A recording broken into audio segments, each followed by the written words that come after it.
झारखंड के सीएम हेमंत सोरेन का क्या होगा, ये सवाल रियासत की सियासत में कई दिनों से चल रहा है। गुज़िश्ता शाम रांची में इत्तेहाद की जानिब से प्रेस कॉन्फ्रेंस में 11 लोग शामिल रहे। रियासत के वजीर चंपई सोरेन ने बीजेपी की मंशा पर सवाल उठाते हुए कई संगीन इल्जाम आयद किए। इस राज्य में जो विपक्ष है भारतीय जनता पार्टी या उनके अनुसंग संस्था,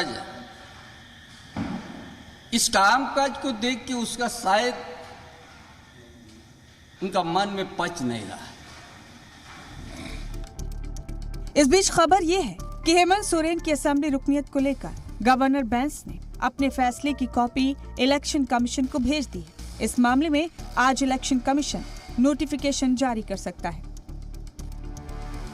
इससे पहले झारखंड कांग्रेस के इंचार्ज अविनाश पांडे ने सीएम हेमंत सोरेन से मुलाकात की और कहा कि बीजेपी की सारी कोशिशें बेकार जाने वाली हैं।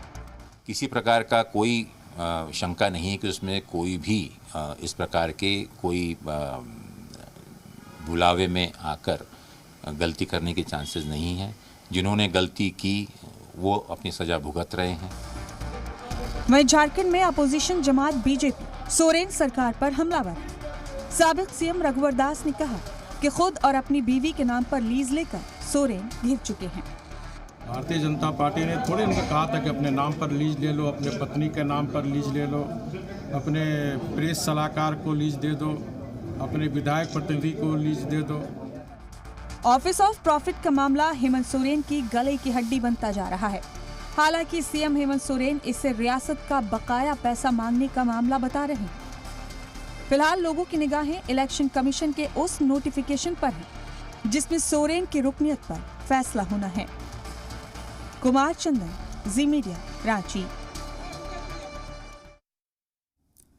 तो झारखंड की सियासत में जो कुछ होना है उसको लेकर पल पल अपडेट्स हमको मिल रहे हैं और इसी अपडेट को जानने के लिए इस वक्त हम सीधे रुक कर रहे हैं अपने रिपोर्टर का आशीष तिवारी हम इस वक्त हमारे साथ जुड़ चुके हैं बराह रास्त। आशीष, सबसे पहले आपसे जानना चाहेंगे कि हमने देखा था कि जैसे ही ये खबर मीडिया में आई उसके बाद से ही बाड़ेबंदी शुरू हो गई थी। जो तमाम अलग अलग जो MLAs थे उनको एक साथ इकट्ठा किया गया था, खूंटी ले जाया गया था बस के जरिए। लेकिन अब सवाल ये उठता है कि क्या झारखंड के अंदर सियासत किस करवट लेने वाली है, ये आज इलेक्शन कमीशन के फैसले से तय हो जाएगा।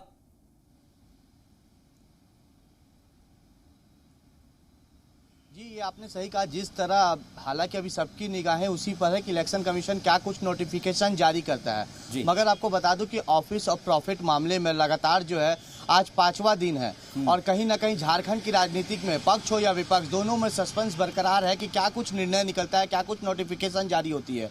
जिस तरह से लगातार जो है आपको बता दूं कि महागठबंधन की ओर से लगातार बैठक का दौर शुरू है और कल देर रात तक लगातार 4 बैठक की गई जिसमें महागठबंधन के तमाम विधायक हो, मंत्री हो और पार्टी के बड़े नेताओं ने बैठक की मुख्यमंत्री आवास पर और कल प्रेस कॉन्फ्रेंस करते हुए अपनी आक्रोश भी जाहिर की। उन्होंने साफ तौर पर कहा कि जो भी निर्णय, जो भी फैसला है वो राजभवन से जल्द सामाजिक करना चाहिए, लोगों को बताना चाहिए, क्योंकि जिस तरह सस्पेंस और जिस तरह राज्य सरकार को अस्थिर करने का विपक्ष पे आरोप लगाते हुए कहा कि जिस तरह लगातार शुरू से ही वो अपने किसी न किसी हथकंडे से सरकार को बदनाम करने का प्रयास करती है, सरकार को अस्थिर करने का प्रयास करती है। कई आरोप लगाते हुए उन्होंने साफ तौर पर कहा कि ये लोग कहीं ना कहीं हाउस टेंडिंग और विधायकों की खरीद फरोख्त के प्रयास कर रहे हैं, उसको लेकर वो बढ़ावा भी दे रहे हैं। इसलिए ये जो नोटिफिकेशन है, ये चाहे जो चुनाव आयोग द्वारा फैसला लिया गया है उसको सार्वजनिक नहीं किया जा रहा है। इस तरह का आरोप राज्य सरकार की ओर से लगाया जा रहा है। हालांकि विपक्ष ने भी पलटवार कहते हुए कहा है कि इस तरह का दबाव नहीं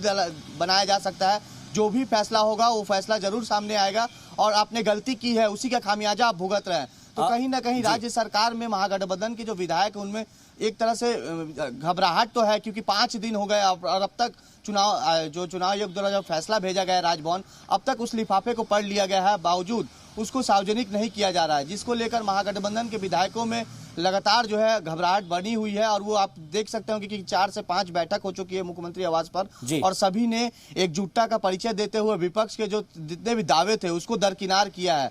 मगर विपक्ष भी जो है वो भी रणनीति तैयार कर रहा है कि क्या कुछ फैसला होता है, क्या कुछ नोटिफिकेशन जारी होता है, क्योंकि फैसले के ऊपर तमाम चीजें डिपेंड करेगी। लेकिन उससे पहले हमने देखा था कि पिछले दिनों किस तरीके से बाड़ेबंदी की गई थी, तमाम एमएलएस को बसेस के जरिए खूंटी ले जाया गया था और वहां पर जाकर सबको ये दिखाने की कोशिश की गई थी कि हम सब लोग एक साथ हैं। हालांकि बाद में वापस लौट आए थे। सवाल यह है कि क्या जेएमएम को यह डर है या फिर महागठबंधन के जो नेता हैं उनको यह डर है कि उनकी हॉर्स ट्रेडिंग हो सकती है, उनको खरीदा जा सकता है?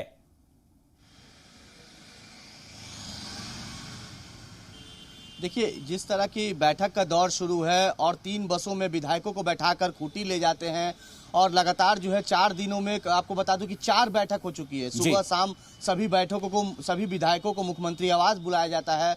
पार्टी के तमाम बड़े नेता रहते हैं उस दौरान और कहीं ना कहीं ये बात जो सामने आ रही है क्योंकि कल उनके सरकार के मंत्री और विधायकों ने भी प्रेस कॉन्फ्रेंस करके यही आरोप लगाया विपक्ष भारतीय जनता पार्टी पर और केंद्र सरकार पर कि जिस तरह से ये अस्थिर झारखंड सरकार को करने का प्रयास किया जा रहा है और उनके विधायकों को खरीद फरोश के प्रयास किया जा रहा है। तो इस तरह का आरोप प्रत्यारोप का दौर भी शुरू है।